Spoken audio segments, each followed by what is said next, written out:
Hello fellow YouTubers, Pear Prepper here. Sound a little funny, I'm not feeling too well, but I wanted to support my fellow prepper, East Coast Prepper, on his contest, 6,700 subs, and he's asked us to do prepping skills.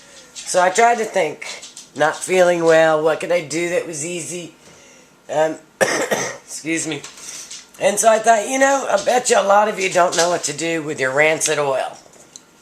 Don't throw your rancid oil away. Hopefully, you'll make sure your oil doesn't go rancid. But, when you're first learning how long to store it and how much to store for your group, some may slip through the ringer here. So, you take your old rancid oil. And what I have here is I have a wick. The flat wicks are a little easier to work with, and this design will work with a flat wick too. But I took a string wick and I just wound it up. Have lots of extra here. And I took a piece of wire and I bent a tip, curve, looped it around, brought it up, and you can adjust your wick. I'm hoping you can see that. You can adjust your wick right here just by pulling up and pulling down. Now, the only bad thing about this design is, of course, you have to put the candle out to adjust the wick.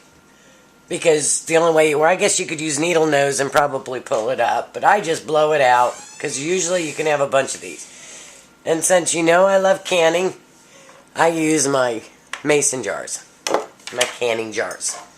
So, what you're going to do is you're going to take a jar, and what's nice about this design is you can have as much oil or as little oil as you like. I like to use a lot of water and very little oil, because if someone were to kick this over, first off, I'm using olive oil, so the flash point is higher, and the water tends to put it out if it gets kicked over. So I really like to use a water base.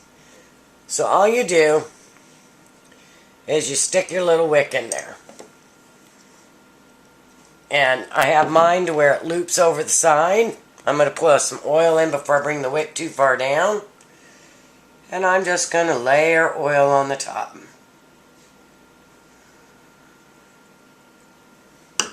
Of course, oil and water don't mix, so it will move to the top.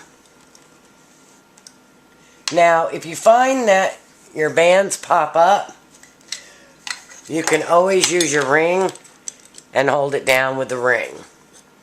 But I've got mine bent pretty well, so I don't have to worry about that.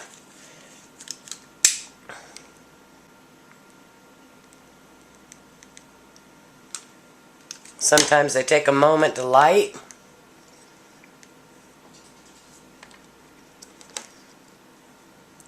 And voila! We have a candle.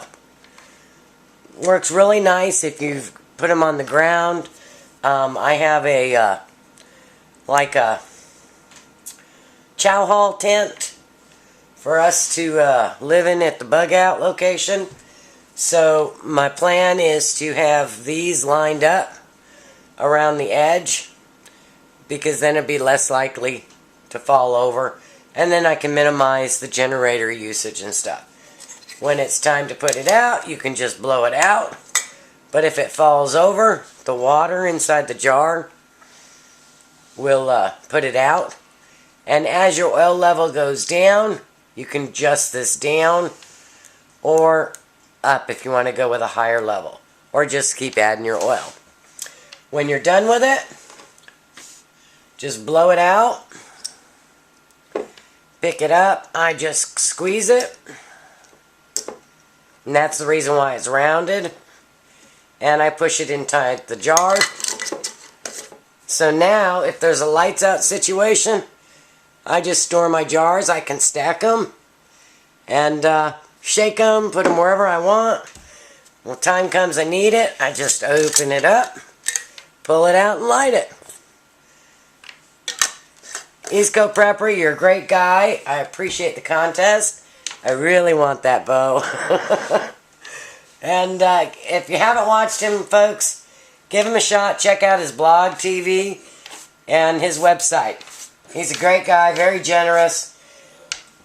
And congratulations, East Coast Prepper, on the subs. You deserve it. And I wish you blessings.